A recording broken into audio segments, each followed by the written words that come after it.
حضرت عبداللہ ابن عمر رضی اللہ تعالیٰ عنہ بیمار ہو گئے، شدید علیل تھے، طبیعت مبارک میں کمزوری آ گئی، کچھ کھانے کو دل نہیں کرتا تھا، گھر والے بار بار کہتے کچھ کھا لیجئے کچھ کھا لیجئے، نہیں کھاتے تھے۔ بالآخر حضرت نافع آپ کے غلام تھے، ان سے کہنے لگے کہیں سے مچھلی مل جائے نا تھوڑی سی تو میں کھاؤں گا۔ تو کہتے ہیں میں سارے مدینے میں ڈھونڈتا رہا، مچھلی نہ ملی، اگلے دن بھی ڈھونڈی تو نہ ملی، تیسرے دن بھی ڈھونڈی تو نہ ملی، تو فرمانے لگے یار بس چھوٹی سی خواہش ہے، کوئی فرض نہیں ملتی تو رہنے دے۔ کہتے ہیں چوتھے دن مچھلی مل گئی، میں 1.5 دینار کی مچھلی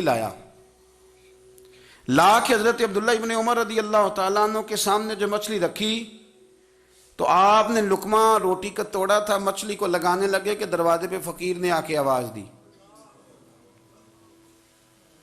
کچھ کھانے کو دو۔ تو حضرت عبداللہ ابن عمر نے روک لیا اور ہنسے۔ کئی دفعہ دے ہم بھی دیتے ہیں پر ہمارا چہرہ دیکھنے والا ہوتا ہے، اتنے ہم غصے میں ہوتے ہیں، دے دیتے ہیں، لیکن جو کھلوٹیں ہوتی ہیں نا چہرے والی وہ گنی نہیں جاتی۔ ہنسے، فرمایا دیکھو میرا اللہ کتنا کریم ہے، وہ مجھے بچانا چاہتا ہے، اٹھا بار دیا جا کے۔ تو خادم اب حکم کا پابند تھا، وہ لیت اللہ تو کر نہیں سکتا تھا، وہ گیا اور جا کے دے آیا۔ فقیر جب سارے محلے سے آٹا اکٹھا کر لیتے ہیں تو پھر ایک جگہ جا کے بیچتے بھی ہیں۔ دے آیا، وہ 2 گلیاں آگے گزرا تو میں پیچھے دوڑا گیا، میں نے کہا سچ بتا کھانی ہے کہ بیچنی ہے؟ وہ کہنے لگا جو بھی سبب لگ جائے کر جاؤں گا، آپ نے دے جو دی ہے۔ تو کہتا ہے میں نے اسے کہا کہ یہ 1.5 دینار کی میں نے خریدی تھی، اگر تو 2 دینار کی مجھے بیچ دے تو آج کل مچھلی مدینے میں مل نہیں رہی، تو میں اپنے آقا کو دے دوں گا، وہ یہی کھائیں گے، بیمار ہیں۔ تو کہنے لگا جی بسم اللہ، مجھے کیا اعتراض ہے، 2 دینار مل رہے ہیں، 1.5 کی مچھلی، اور 1.5 کی بھی کسی نے نہیں خریدنی تھی، اب تو پک گئی۔ فرماتے میں نے 2 دینار اس کو تھمائے، وہ مچھلی اس سے خریدی اور خرید کر کے میں لا کے حضرت عبداللہ ابن عمر کے سامنے دوبارہ رکھی۔ تو فرمایا یہ کیسے آ گئی؟ میں نے کہا حضور 1.5 کی خریدی تھی اور پھر فقیر کو دے دی، اب اسی سے میں 2 دینار کی خرید کے لایا ہوں، آپ قبول فرمائیں۔ تو فرمانے لگے تم نے اچھا نہیں کیا، اب اس طرح کرو 2 دینار بھی اسے دے اور مچھلی بھی واپس دے آؤ۔ عرض کی حضور کیوں؟ فرمایا تم نے قرآن نہیں پڑھا؟ حضور پڑھا ہے۔ فرمایا رب فرماتا ہے لن تنالوا البر حتی تنفقوا مما تحبون، تم بھلائی کو اس وقت پہنچو گے جب اپنی پیاری چیز راہ خدا میں خرچ کرو گے۔ امام غزالی نے لکھا ہے، فرمانے لگے دیا، تو وہ حضرت نافع کہتے ہیں میں دینے گیا، دے کے واپس آیا تو کچھ پریشان تھا کیونکہ مجھے بھی 4 دن ہو گئے تھے نا تلاش کرتے، تھوڑی طبیعت میں مایوسی تھی کہ اتنی محنت سے میں نے لایا اور آپ نے واپس کر دی۔ تو حضرت عبداللہ ابن عمر نے مجھے قریب بٹھایا، پھر مجھے تھپکی دی، فرمانے لگے پتر میں نے ویسے بھی کبھی جھوٹ نہیں بولا اور آج کل تو میں ویسے ہی بیمار ہوں، ٹائم ہی نہیں، وقت ہی نہیں، موقع ہی نہیں جھوٹ بولنے کا، میں تجھے سچ بتاؤں مجھے مچھلی کھا کے اتنا سکون نہیں ہونا تھا جتنی اللہ کے راستے میں خیرات کھا کے مجھے سکون ہوا۔ تو تجھے تو میری راحت سے غرض ہے نا کہ مجھے راحت کیسے ہوتی ہے، تو مجھے سکون ملا ہے راہ خدا میں دے، میں نفسانی خواہش پوری کر لیتا تو یہ میرا نفس کل پھر مجھ سے مچھلی مانگتا، پرسوں کہتا نہیں چھوٹے گوشت کی یخنی بھی چاہیے۔ ہم لوگ الجھ گئے ہیں، بہت بڑے قیدی ہیں اپنے آپ کے، بڑے قیدی ہیں، سارا دن اپنی خواہشات کی تکمیل میں بھاگے رہتے ہیں، بڑے بڑے سونے نوجوان۔ میں ان پہ تنقید نہیں کرتا، مجھے ان پہ ترس آتا ہے، جب میں رات کے اندھیروں میں انہیں ٹیلی فون لے کے چوکوں میں کھڑے دیکھتا ہوں تو مجھے رحم آتا ہے۔ میں کہتا ہوں دیکھو نفس کی خواہش کے پیچھے یہ کیا مثلاً آخر کیا ہے اس میں، ایک عورت کے پیچھے تباہ کر لیا اپنے آپ کو، یعنی زیادہ سے یہ کوئی مقصود ہے، یہ کوئی مقصد حیات ہے جس کو مقصد بنا لیا ہے؟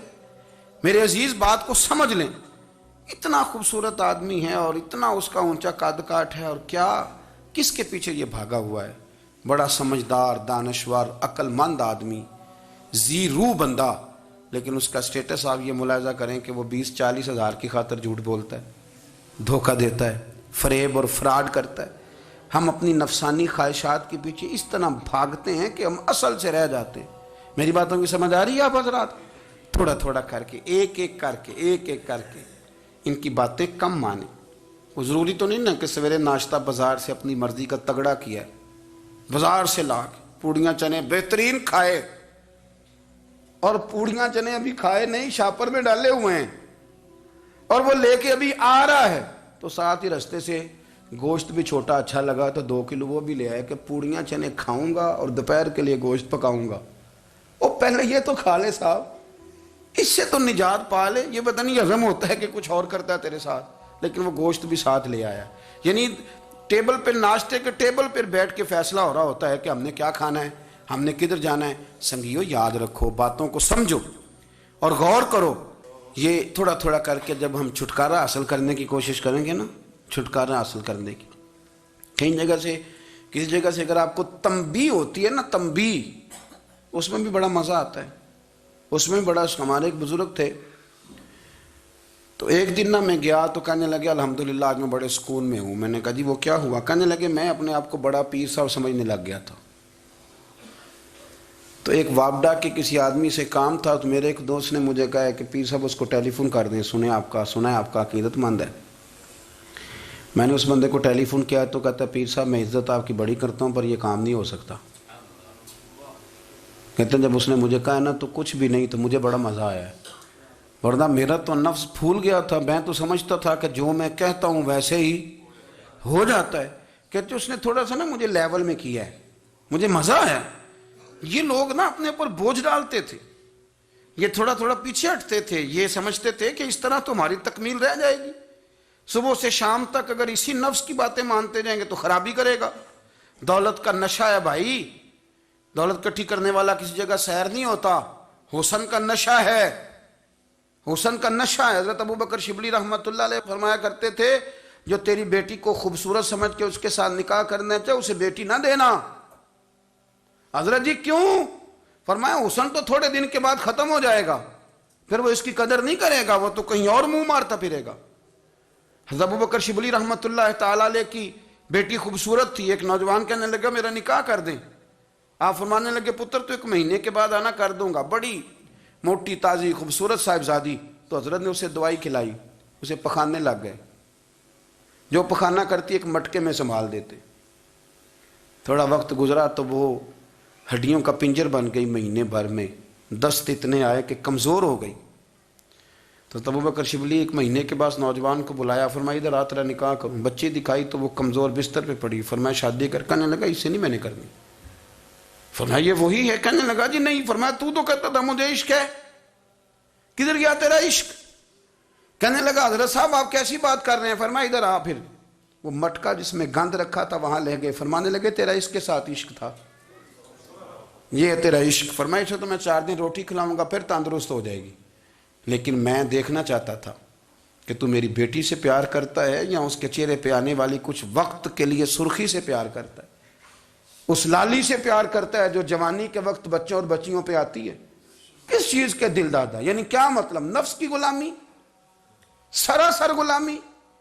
اور پلٹ پلٹ کے اور بڑے بڑے سیانے بندے چھوٹی سی خواہش کے لیے. بڑا سمجھدار آدمی, بڑا سیانا بندہ. میں ایک بڑے بزرگ عالم تھے, میں ایک دفعہ ملنے گیا تو پائے پکا رہے تھے, خود پائے پکا رہے تھے. تو وہ بڑے پیار کی بات ہوتی ہے نا جی, تو تامت باندھی ہوئی اور بڑی جناب خستہ حالی, اور وہ پائے پکا رہے ہیں. تو میں نے ان سے کہا, میں نے کہا حضرت جی پائے تو کسی اور نے بھی پکا لینے تھے, آپ بخاری لے کے بیٹھتے, چلو میری طرح کا کوئی بندہ آپ سے استفادہ بھی کر لیتا. اب پائے آپ لائیں گے, پھر پکائیں گے, پھر آپ کھائیں گے, تو یہ تو 24 گھنٹے آپ کسی کام میں گزر جائیں گے. تو یہ ایک چھوٹی سی خواہش کے لیے. میں کسی چیز کو حرام نہیں کہہ رہا, قرآن پاک کی جو آیت پڑھی ہے صرف اس کی تفسیر آپ کے سامنے عرض کر رہا ہوں. ہماری خواہشات ماں پالتی ہے, آپ کو نہیں پتا کتنے دکھ سہتی ہے. میں ان ماؤں کو جانتا ہوں جو بیٹے کے حصوں کی مار بھی اس کے ابے سے کھاتی ہیں, مار کھاتی ہیں وہ. ایک خاتون ایک کان سے سنتا نہیں, میرے پاس ایک دفعہ آئی, کہنے لگی 60 لگ گئی سی, کوئی دعا کر دیں یا کوئی وظیفہ پر, ڈاکٹر کہتے ہیں ٹھیک نہیں ہو سکتے. میں نے کہا باجی صحیح بتاؤ مسئلہ کیا ہے؟ کہنے نہیں کچھ بھی نہیں, مسئلہ کیا ہونا ہے, پتر غلط نکل آیا ہے, اس کا باپ روز مارتا ہے, آج میں آگے گئی ہوں تو اس نے ایک تھپڑ میرے کان پہ مار دیے. تو پردہ پھٹ گیا. مائیں مار کھاتی ہیں, لیکن وہ پتر جس کو بڑی محنت سے پالا ہے وہ جوان ہوتا ہے تو اماں سے کہتا ہے تجھے چھوڑ دینا ہے, پر جس لڑکی سے میرا ٹیلی فون پہ رابطہ ہے اسے نہیں میں نے چھوڑنا, وہ نہیں چھوڑ سکتی. ہر شے کچل جاتا ہے وہ. اماں کبھی لیٹ کے رات کو سوچتی ہے کہ یہ تو میری کل کمائی تھی, میں تو آج بھی اس کے حصے کے تھپڑ اپنی گالوں پہ برداشت کر رہی ہوں، تو یہ کدھر گیا؟ اردشیر نام کا بادشاہ تھا، حضرت محدث ابن الجوزی آج سے کچھ 700 سال پہلے لکھتے ہیں۔ اردشیر بادشاہ بڑا خوبصورت تھا، جوان تھا، بڑا عقل مند تھا۔ اس نے اس طرح کی قریب قریب کی ساری ریاستوں پہ قبضہ کر لیا۔ بڑا عقل مند زیرک تھا، قبضہ ہو گیا۔ ایک بادشاہ بڑا سخت تھا، اس کے ساتھ جب پنجہ آزمائی ہوئی تو اردشیر کہتا ہے اس پہ میرا قبضہ نہیں ہو رہا تھا، اور جب ہم نے ساری ریاستوں نے مل کے اس پر حملہ کیا تو ایک قلعے کے اندر قلعہ بند ہو گیا۔ اردشیر بڑا خوبصورت آدمی تھا، بڑا سمجھدار تھا، تو وہ بادشاہ قلعہ بند ہو گیا، اس نے کہا نکلنا ہی نہیں۔ اب وہ اندر بند ہے، یک بارگی حملہ کیا تو وہ بڑا بڑا قلعہ تھا اس میں بند ہو گیا۔ اس بادشاہ کی نا جس پر حملہ کیا، اس کی بیٹی اچانک ایک دن قلعے کی دیوار پہ چڑھی تو اردشیر کے حسن و جمال کو دیکھا تو عاشق ہو گئی، اور اپنے ہی باپ کے خلاف اسے کہنے لگی کہ اگر تو میرے ساتھ شادی کا وعدہ کرے نا تو میں تجھے رستہ بتاتی ہوں حملہ کرنے کا۔ اس نے کہا میرا وعدہ رہا، تو رستہ بتا۔ اس نے رستہ بتایا اس لڑکی نے، اور بادشاہ نے حملہ کیا تو اس کا باپ قتل کیا، اس علاقے پہ قبضہ کیا شادی کے وعدے پر۔ ہاں نفسانی خواہش بندے کو اندھا کر دیتی، نہیں سمجھ آتی اس کو میں کدھر جانا ہے، اندھا کر دیتی۔ حملہ کیا، اور جب اس لڑکی کو لے کے آیا نا اپنے محل میں، تو پہلے دن شادی کی پہلی رات تھی، تو بستر بچھایا کنیز نے، تو وہ کبھی کروٹ ادھر بدلتی کبھی ادھر بدلتی، تو بادشاہ کہنے لگا کیا ہے؟ کہنے لگی بستر میں کچھ ہے، مجھے تکلیف دے رہی۔ اس نے چراغ جلائے اور جب بستر اٹھایا تو ایک اتنا سا دھاگا نکلا۔ دھاگے سے عموماً تکلیف نہیں ہوتی، تو اس نے کہا تو اتنی نرم و نازک ہے کہ دھاگا؟ کہنے لگی میرا باپ نا میرے ساتھ اتنا پیار کرتا تھا کہ روز میرا بستر بھی خود بچھاتا تھا، اور اس نے آلہ رکھا ہوا تھا، وہ ناپتا تھا کہ کوئی پایا اونچا نیچا تو نہیں، میری بیٹی کا بیلنس سوتے وقت خراب نہ ہو جائے، اور میرے لیے گوشت اور کپڑے بھی خود پسند کر کے لاتا تھا، کھانے پینے کا خود خیال کرتا تھا۔ اردشیر کہنے لگا اچھا وہ اتنا پیار کرتا تھا، اور پھر تو نے اس کے ساتھ کیا کیا؟ کہنے لگا بلاؤ کنیزوں کو بلایا، فرمایا اس کو اٹھاؤ اور جلاد کے پاس لے جاؤ، اسے کہو کہ اس کے بال ایک گھوڑے کے ساتھ باندھے، پیر دوسرے گھوڑے کے ساتھ باندھے، اور ایک گھوڑا ادھر بھگا دے، کدھر بھگا دے۔ یہ جس کے باپ نے اتنا پیار کیا، یہ نفس کی اتنی غلام ہے کہ اس کی وفادار نہیں رہی تو میری وفادار کیسے بنے گی؟ جس نے اتنے نازوں سے پالا کہ دھاگا اسے برداشت نہیں۔ او یارو یاد رکھو، اگر نفس کی غلامی کرو اور بڑے بڑے وفاداروں کو چھوڑ کے غلامی کرو تو پھر کہو وفادار مل جائیں، کوئی بول وا لڑا نہ بول بیٹھی ہوندے خصم ناراض بڑ بولیاں دے، کہاں سر کھائے تے بلبل ٹھنڈ پائے۔ بڑے فرق نہیں سجنا بولیاں دے، جڑیاں خصماں دی وچ رضا وسن، پاگ جاگ جاندے انہاں گولیاں دے۔ آپ ادلیاں نو سردار پین تکے تے شرما والیاں نو چوٹے ڈولیاں دے۔ اپنے نفس کے پیچھے چلو گے تو یہ تباہی ہے۔ جب ہم نے کسی سے وفا نہیں کی تو یہ کیا امید ہوئی کہ دنیا ہم سے وفا کرے گی؟ اللہ رسول کی مرضی کے مطابق اصول پسند زندگی بنائیں، ایک ایک کر کے اپنی خواہشات سے پیچھے ہٹیں، تھوڑے پہ گزارا کرنا سیکھیں، اپنے نفس کو سمجھائیں۔ ضروری نہیں کہ روٹی ہر وقت مزے کے لیے کھائی جائے، کبھی کمر سیدھی کرنے کے لیے خشک روٹی بھی کھا کے دیکھو، کبھی سادہ کھانا اس پہ بھی اکتفا کرو، کبھی تھوڑا کھر کے اچھے طریقے سے سادے کمرے میں بھی اللہ کو یاد کر کے دیکھو۔ نفس کے پیچھے نہ بھاگیے گا، تباہی کرے گا۔ رب کریم سمجھنے کی توفیق رفیق عطا کرے۔